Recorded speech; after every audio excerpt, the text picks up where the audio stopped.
গত ২৪ ঘন্টার করোনা ভাইরাসের আপডেট।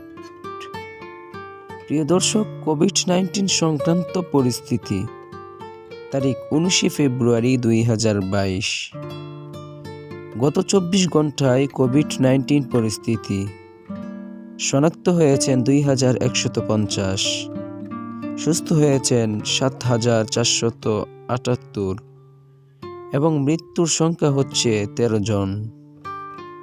স্বাস্থ্যবিধি মেনে চলুন, সঠিক নিয়মে মাস্ক পরুন, নিরাপদে থাকুন, টিকা নিন, টিকা গ্রহণের পরেও নিয়মিত মাস্ক পরুন। করোনা ভাইরাস প্রতিরোধে টিকা গ্রহণের পাশাপাশি স্বাস্থ্যবিধি অবশ্যই মেনে চলতে হবে। সেবা পেতে মাস্ক পরুন। No mask, no service.